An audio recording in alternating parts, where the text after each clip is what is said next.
যাই হোক, ভালো থাকলে ভালো। তো এখন আপনাদের মাঝে একটি ভাইয়া গান বলবো, আশা করি সকলের ভালো লাগবে।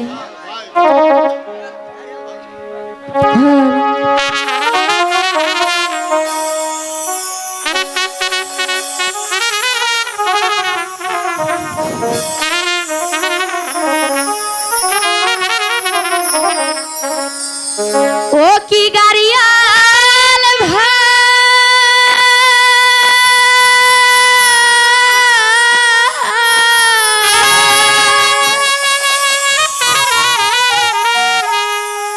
ও কি গাড়িয়াল ভাই,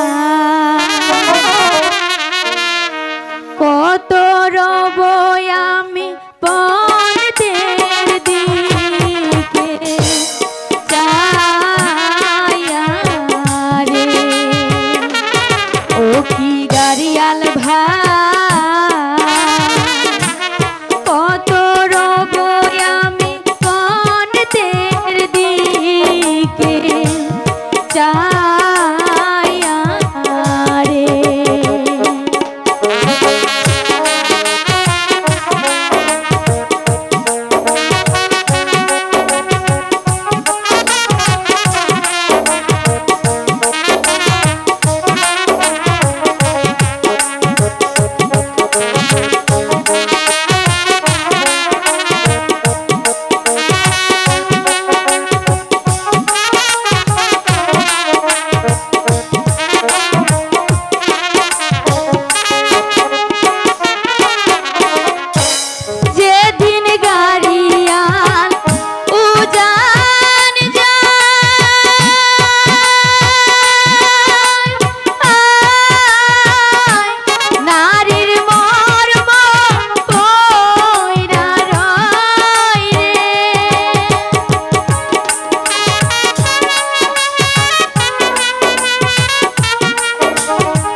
মুসলমান, গরিব দুঃখী প্রজা সবাইকে আপনি পুত্র সমতুল্য দেখবেন। অবশ্যই দেখব জাহাপনা। তাদের তাদের সুখে হবেন আপনি সুখী, আর তাদের দুঃখে হবেন আপনি দুঃখী। জাহাপনা। জাহাপনা, আপনি কি বলছেন জাহাপনা? আমি যে আর ধৈর্য ধরতে পারছি না জাহাপনা। এই অল্প বয়সে আপনি আমাকে একা ফেলে চলে যাবেন জাহাপনা। কেঁদো না বেগম, এই দুনিয়া হতে একদিন তো সবাইকে বিদায় নিয়ে চলে যেতে হবে, কিন্তু কিন্তু আমি তো ভাবতে পারছি না বেগম, আমার এই অল্প বয়সে অকাল মৃত্যু আমাকে তো হাতছানি দিয়ে ডাকছে বেগম। এসো এসো বাবা কামাল, তুমি আমার পক্ষে এসো। পিতা, পিতা গো, আমায় একা ফেলে চলে যাবে? কাঁদিস না বাবা কামাল, তুই কাঁদিস নে। শুধু শুধু আমার মনে দুঃখ রইল যে আমি তোকে নিয়ে যাতে মানুষের মতো মানুষ করে এই রাজ সিংহাসন তোকে বুঝিয়ে দিয়ে যেতে পারলাম না। এসো বাবা কামাল, বসো এই সিংহাসনে। আমি আমি জীবিত থেকে দেখে যেতে চাই আমার পুত্র রাজ সিংহাসনে বসেছে। জাহাপনা,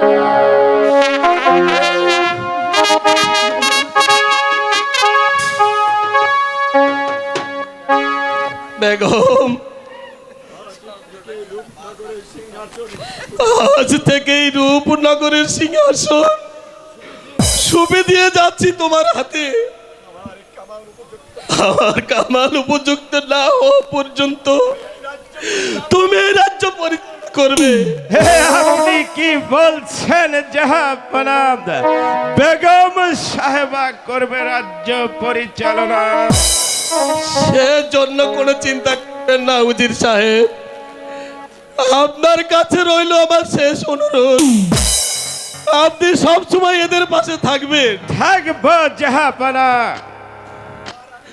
আর আর আমি যদি আপনার দিকে কোনো দুঃখ দিয়ে থাকি তাহলে নিজ গুণে আমাকে ক্ষমা করে দিবে। আপনি কি বলছেন জাহাপনা?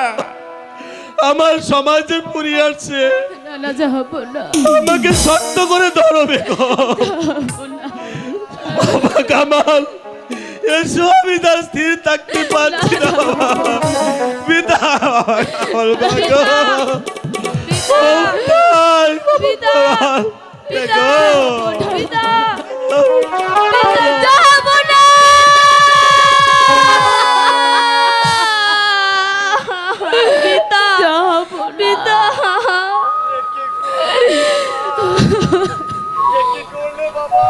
কি করলে বাবা? আমায় একা ফেলে চলে গেলে আমি কাকে বাবা বলে ডাকবো? আমি যে এতিম হয়ে গেলাম।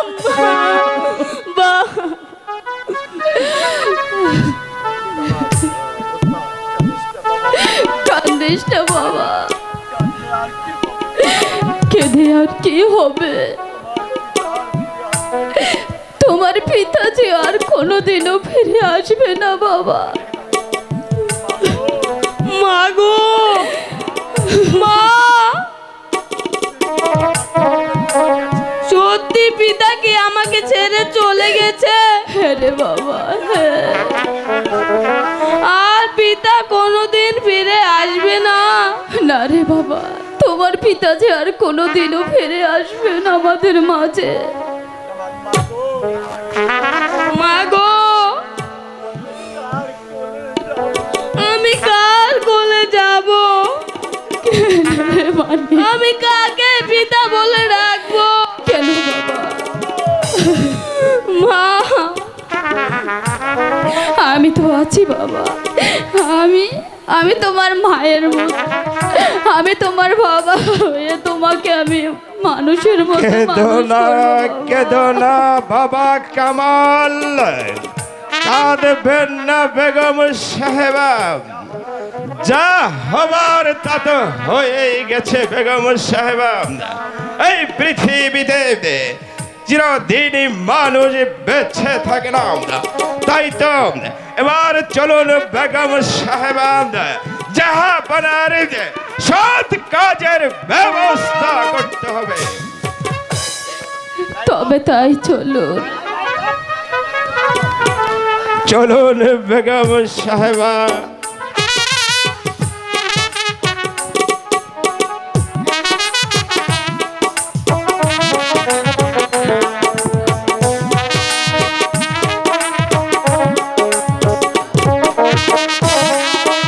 হ্যালো হ্যালো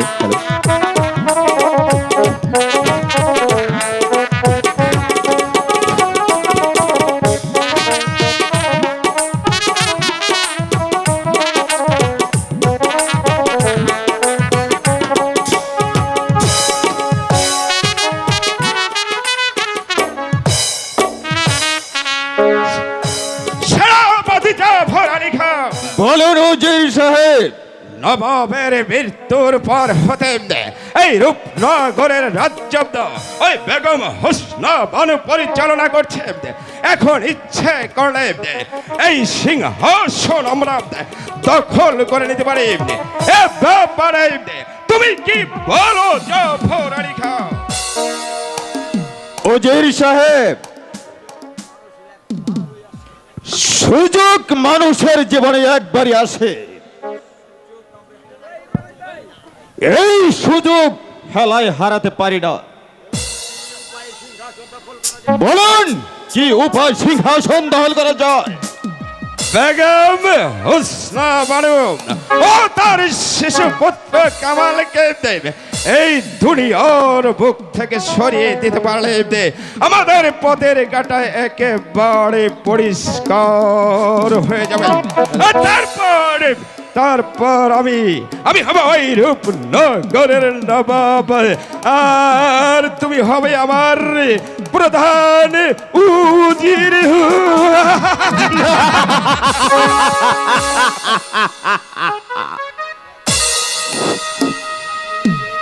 বেগম সাহেবাকে এভাবে হত্যা করলে যে উজির সাহেব, রাজ্যে একটা বিশাল গোলযোগ সৃষ্টি হবে। ব্যাপারে তুমি নিশ্চিত থেকো জাফর আলী খান, আমি তোমাকে পথ বাতলিয়ে দেবো, আর তুমি শুধু কাজ করে যাবে। এ হতে পারে না উজির সাহেব। ইব্রাহিম, তুমি এসেছো আমাদের কাজে বাধা দিতে। বাধা দিতে নয়, বাধা দিতে নয় সেনাপতি সাহেব, আমি এসেছি আপনাকে স্মরণ করিয়ে দিতে।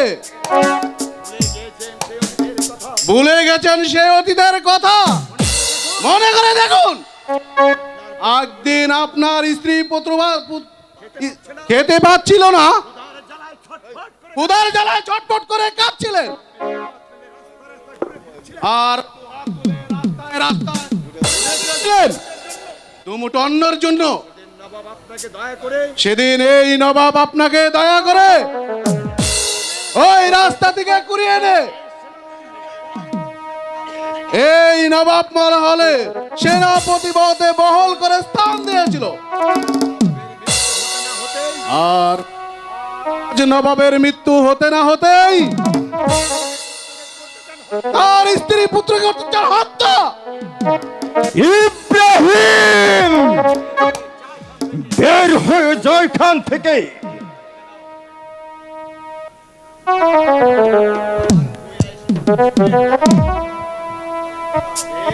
বেশ, তাই যাচ্ছি, কিন্তু মনে রাখবেন এই নবাব মহলে আপনাদের প্রতিবাদ করার কেউ না থাকলে আমি ইব্রাহিম বসে থাকবো না, জীবন দিয়ে হলেও এই মহল রক্ষা করব। এই কথাটা মনে রাখবেন। ছেড়ে ও বৌদি যাও পড়ালেখা তুমি ওই বাতিরি বাচ্চাটাকে বন্দি করলে না কেন? ওজির সাহেব, সব কিছুই মাথা ঠান্ডা করে করতে হবে।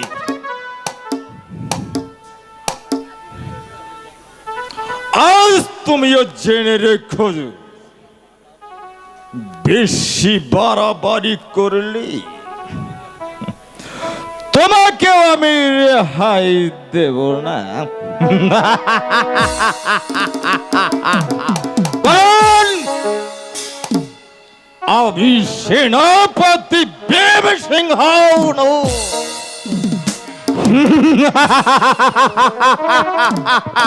কারণ আমার নিজের কাজ আমাকে নিজেকেই সমাধান করতে হবে।